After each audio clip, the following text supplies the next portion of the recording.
Patung-patung terakota army adalah salah satu dari banyak hal yang wisatawan sangat ingin lihat langsung saat mereka berkunjung ke Tiongkok. Patung-patung ini bisa kalian temukan di Lintong Distrik, Shaanxi, Tiongkok. Ada sekitar lebih dari 8.000 patung tentara yang bisa kalian temukan di tempat ini. Konon, terakota army ini adalah pasukan prajurit bawah tanah Kaisar Tiongkok yang bernama Qin Shi Huang. Pasukan prajurit ini dibuat dari tanah liat, dan ruang bawah tanah yang berisi ribuan terakota army ini adalah salah satu peninggalan sejarah di dunia yang memiliki latar cerita misterius. Dahulu kala di tahun 1974, ada beberapa petani di sebuah desa yang sedang menggali sumur. Namun mereka justru menemukan jalan menuju ruang bawah tanah, yang ternyata ruang bawah tanah ini mengelilingi makam Kaisar Qin Shi Huang. Selain itu, di ruangan tersebut, para petani ini menemukan ada lebih dari 8.000 prajurit yang berukuran besar dan terbuat dari tanah liat. Kisah ini berhubungan dengan Yin Zeng yang merupakan raja negara Qin pada zaman dahulu.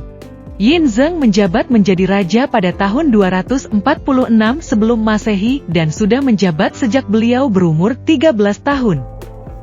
Selama Yin Zeng berkuasa menjadi raja, ia menguasai banyak negara-negara di sekitar negara Qin dan dikenal dengan nama Qin Shi Huang atau Shi Huang Di yang memiliki arti kaisar pertama. Selama beliau menjabat, Yin Zeng bisa membawa banyak dampak positif untuk Tiongkok, salah satunya adalah tembok besar Tiongkok. Qin Shi Huang memiliki banyak kekuasaan di masa emasnya, karena itu ia memiliki niat untuk hidup selamanya. Qin Shi Huang pun mencari dan memperkerjakan tabib-tabib, serta melakukan ekspedisi untuk mencari ramuan yang bisa membuat dirinya hidup selamanya. Di tahun pertama kepemimpinan Qin Shi Huang, ia sudah mempersiapkan makam bawah tanah yang sangat luas.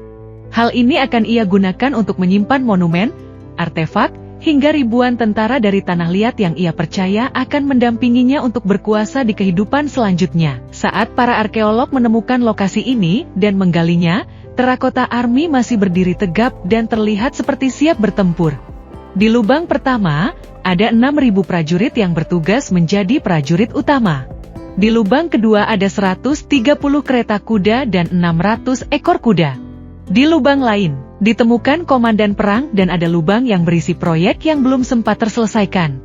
Di ruangan lain yang ukurannya lebih sempit, ditemukan patung tanah liat tokoh musisi, akrobat, pekerja pemerintahan, dan hewan-hewan eksotis. Ada yang bilang, untuk membuat seluruh prajurit-prajurit ini, pada zaman dahulu membutuhkan 720.000 pekerja.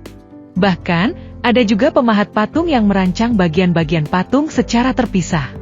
Tiap patung memiliki pakaian yang berbeda sesuai kelompoknya, dan memiliki senjata masing-masing. Lebih kerennya lagi, patung-patung ini memiliki detail masing-masing seperti memiliki gaya rambut, bentuk telinga, dan ekspresi wajah yang berbeda-beda. Saat Kaisar Qin memasuki usia paruh baya, dia semakin takut akan kematian. Qin Shi Huang menjadi terobsesi untuk menemukan ramuan keabadian, agar dapat hidup abadi. Para tabib mengabdikan diri mereka siang dan malam, demi untuk menemukan ramuan mujarab bagi Kaisar. Banyak di antara ramuannya mengandung air raksa. Untuk berjaga-jaga jika ramuan ekstromnya itu tidak berfungsi, pada 215 sebelum Masehi, Kaisar juga memerintahkan pembangunan makam raksasa untuk dirinya sendiri. Perlahan-lahan, efek ironis dari ramuan itu mulai terlihat, membuat kondisi tubuhnya semakin melemah, membuatnya menjadi terpuruk. Dilaporkan, Kaisar Qin tewas karena keracunan ramuan yang dibuatnya itu, yang ia yakini sebagai ramuan keabadian. Alih-alih mengklaim bahwa dinastinya akan bertahan 10.000 generasi, Qin tak dapat hidup lebih lama lagi. Dinasti Qin adalah dinasti besar terpendek dalam sejarah Cina, yang hanya terdiri dari 2 kaisar dengan usia singkat, 15 tahun saja.